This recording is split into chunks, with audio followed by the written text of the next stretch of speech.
Welcome to the STARS program, seniors taking active roles in society. And now, here's your host, ANITA FINLEY. We have a gastroenterologist here, just not any gastroenterologist. It's someone who's really knowledgeable, very special, and he's got a very nice way about him. That's important. You know that, Dr. Rosenthal. Let me just tell you that it's Kenneth Rosenthal, who is an MD, and he's in the field of gastroenterology. Now, people have all sorts of problems with their stomach. You went through a few things like my stomach's all bloated, or I have gas, or, all sorts of things. And, of course, we all worry about cancer, too. So people don't know. Maybe they come in with something and they want you to tell them that they don't have cancer. So how do you manage this as a physician? Well, people come in with multiple complaints. So lately, it's interesting. Last few years, one of the most common complaints is gas and bloating. Okay? Gas and and the gas and bloating, it probably has to do with the type of bacteria one has in their intestine. And the type of bacteria people have in their intestine is called the intestinal microbiome. And there are trillions of bacteria in people's gut. And we think a lot of people develop an imbalance of these bacteria because they don't digest a lot of the common sugars in our diet, like fructose, maltose, and dextrose. And they get this thing called small intestinal bacterial overgrowth. So that's a common complaint, and as a way to treat it by putting people on a diet that reduces the intake of some of these sugars. It's called a low FODMAP diet, FODMAP. Oh, never heard of that. That's great. FODMAP. FODMAP. Huh. Okay, and is that something that you take internally, like a powder? No, so it's just reducing the intake of these certain sugars. There's a whole list of things one has to avoid. And if we try that and it doesn't work, we actually can do a test. It's called a breath test for bacterial overgrowth if the diet doesn't work.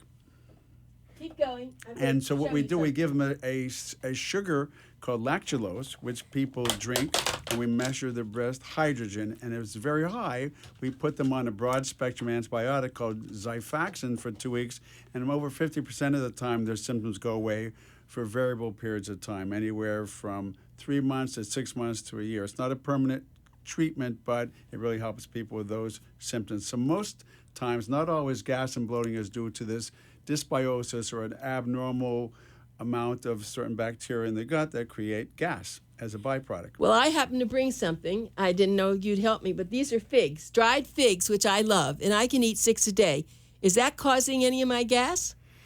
They may well, because they have certain sugars, and they may be, I don't know what the content of fructose is, but a lot of fruits have fructose, and it's fine. So there's a risk-benefit with anything we do in life. So if you feel good after eating figs and figs are good for you, then it may be worth a little gas. So do vegetarians also have gas, or is it the meat? No, vegetarians also have gas. So they're smaller. They don't seem to be overweight, but they have gas too. So people say, aren't you taking something, every day for your stomach? And it could be interesting things that they want you to get more.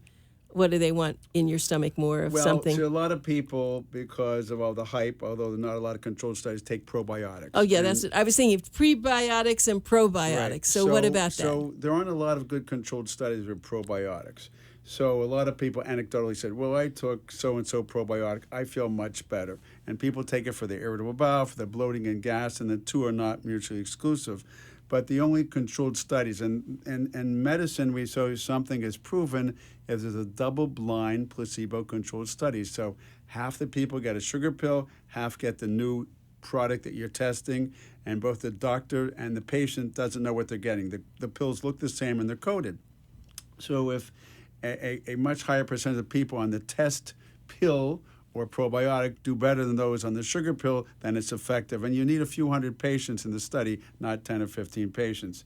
So the FDA randomly, because they don't control probiotics, they randomly took about 50 different probiotics off the shelf, and they measured it to see if it contained the number of organisms that they said they contained, and also the type of probiotics, and there was no correlation. They were all over the chart. So there are certain probiotics that may decrease the risk of a leaky gut and maybe some symptoms. Okay, leaky gut. I want to talk about that when you get finished. Keep going. Okay, so So what does a leaky gut mean? We're not really sure, but I deal with a lot of patients who have inflammatory bowel disease, Crohn's and ulcerative colitis. So these are people who are genetically predisposed to get inflammatory bowel disease, Crohn's or ulcerative colitis. So first over, you have to have a certain genetic profile, certain genes, not one gene. It can be like 60 different genes that may make you more at risk for this.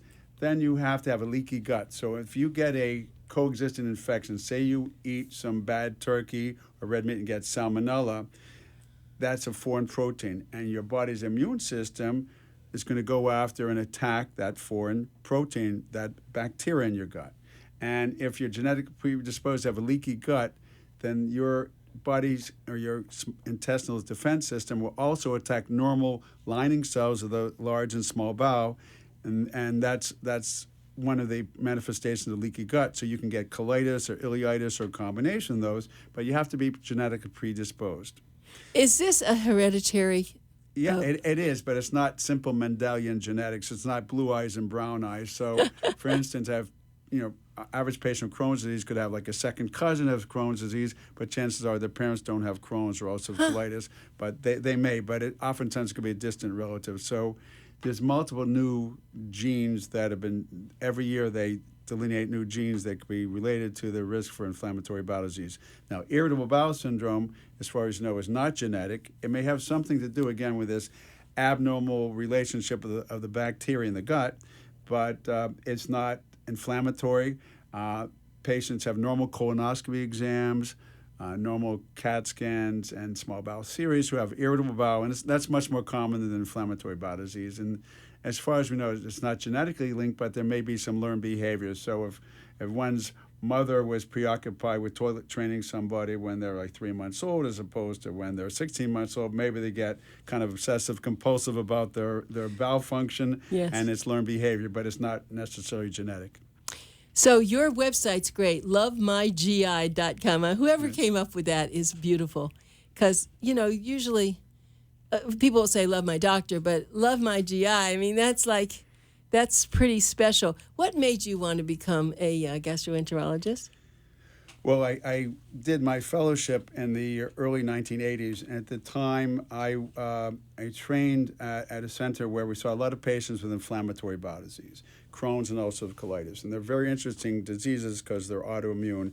And oftentimes, they start to affect people when they're really young, like in their teens. Like the peak onset of Crohn's and ulcerative colitis is like age 15 to 25.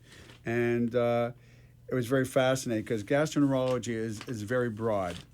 It's not as broad as general internal medicine, but we deal with diseases of the esophagus and the stomach and the liver and the pancreas and the gut. And it was intellectually very stimulating, and it was also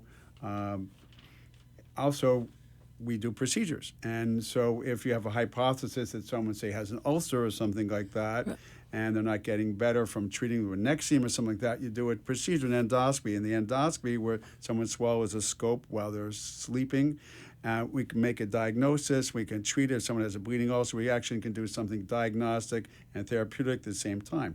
Just like with colonoscopy, someone has colon polyps that we diagnose in a screening colonoscopy, or say they have rectal bleeding and they're bleeding from a small little blood vessel, we can cauterize it. We can do things like if someone has a stone in their bile duct, we can remove it with a scope also while they're sedated. So it's both intellectually stimulating, it's broad, and it's both diagnostic and therapeutic. When you first started, Dr. Rosenthal, you didn't have any of these things. This was pretty when mundane, I first did started, we did very few colonoscopies. They didn't have flexible sigmoidoscopy. A sigmoidoscope is a flexible tube. Now that looks at the left side of the colon, we had these rigid sigmoidoscopes, and they were like kind of something you would imagine a caveman using, and the patients weren't sedated, so we have a lot more tools. And a lot of things that interventional gastroenterologists do now that couldn't be done when I first started my training. Well, what I'm going to do is I want to tell everybody how they can contact you, because I just said that you actually can do the Love My GI.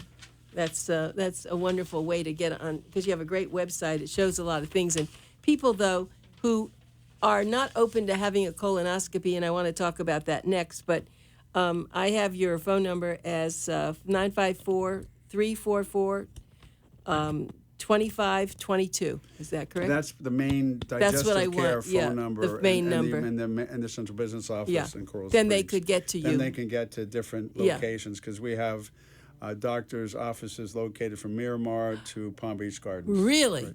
So you have a lot of physicians working this. This is great. And then you go to different hospitals for your colonoscopy, or you do it So we in... do a large percent of average risk patients at outpatient surgery centers. Really? So they don't have to be done in the hospital. The higher risk patients, those who have multiple comorbidities, they have, bad heart and lung disease, or they're morbidly obese and they have sleep apnea, we tend to do them as outpatients at one of several hospitals. But the I think majority are done at surgery centers. I think that's much better because you have more control. I don't mean the hospital, the people who are just the average person who wants to have a colonoscopy. How often should a person have a colonoscopy, and when should they start? Okay, that's a very good question. So historically, up until the past few years, an average risk patient, that's someone who has no family history of colon cancer or colon polyps or ulcerative colitis or Crohn's disease, beginning at age 50, and that's a normal, clean exam. You can see the whole colon every 10 years. So that's what's recommended. Now, if someone is higher risk, and I'll talk about some of the higher risk patients later, then it's more frequent. There are some non-invasive tests that have come out recently to decide who gets a colonoscopy. Excuse me, that thing I see on television, and I had one, a Cologuard. Cologuard. I had that. That was very simple. Right. Is it good simple. enough? So this is it. So Cologuard came out within the last 3 to 5 years, and it tests DNA or abnormal molecular findings in the stool. Plus, it also tests for fecal hemoglobin, which is blood, and it's 92% sensitive for picking up colon cancers and large precancerous polyps. So that's the sensitivity. The specificity isn't as great. That means if you have a positive test, what's the likelihood you're going to have one of these lesions? Well, the manufacturer says it's the amount of false positives. That is, you have a positive test and they don't find anything worrisome. They say it's 15%. In my experience, it's probably double that. So if a lot of people have a positive Cologuard, some of whom do have colon cancers and advanced polyps, but I see a large, not an insignificant number who just have diverticulosis or a normal colon. Now, we don't know what to do with someone who has a positive Cologuard and a normal exam, so it's recommended to repeat in 3 years, but it could be that they have such a tiny lesion you can't find in a colonoscopy, and it may rear its ugly head 3 years from now, so it's recommended to repeat the Cologuard. A negative Cologuard, that is, it's a positive Cologuard, a negative colonoscopy, repeat it within 3 years. Okay. Do another colonoscopy if it's positive at that time. So and they're going to come to you as a gastroenterologist because you're the one that's going to analyze what the results are. Right, but oftentimes primary care doctors are the ones who are ordering the non-invasive screening test. So one's called a FIT test, and it's a fecal hemoglobin test, and they can have that annually. If it's positive, it supposedly has a positive predictive value of up to 80% of picking up a colon cancer. And it's just one stool specimen. They don't have to be in a special diet. They don't have to avoid aspirin or blood thinners. And so they can do this FIT test. They can order the Cologuard. And the other test, it's an older test, is called the Hemoco. And this is where they have to give stool specimens on a special limited diet. They're not supposed to have red meat. They're not supposed to be on aspirin or anti-inflammatory agents for like up to a week ahead of time, and they have to give 3 consecutive stool specimens. It's kind of tedious, and they can bring it to the doctor's office and check that. That's the oldest way, and it's the least accurate. And the least accurate is someone goes to see a doctor, they see their gynecologist, and they do a rectal exam with their gloved finger, and it's positive for blood. It could be because the doctor had a long fingernail and irritated a hemorrhoid, and it shows as blood. So that's the least positive predictive of any lesion. Dr. Kenneth Rosenthal, I have to tell you, you're a delight. You are so articulate and so enthusiastic about this subject. Is not something that typically people would be enthusiastic, but I love you. If I'm going to go to a gastroenterologist, I'm coming to you. I mean, I love this, and I know you're going to be. I hope you're going to be at the booth at the Boomer Expo. I'm going to try to be. Yeah, you need to be there because you're very, you're good. I'm so happy that you came today. Remember, let's go to the website, and it's lovemygi.com. Great name, lovemygi.com, and I'm sure you're on that website with who you are. And it's Kenneth Rosenthal, MD, and What a wonderful interview. Thank you so much. You're very welcome. Right. Thank you for having me. Yeah, I know a lot more, and I feel better about some things, and I'm going to watch how much dried fruit I have. But okay, so another time we're going to have to figure out some other things with you that I have other questions. Thank you again. Thank you, Dr. Rosenthal.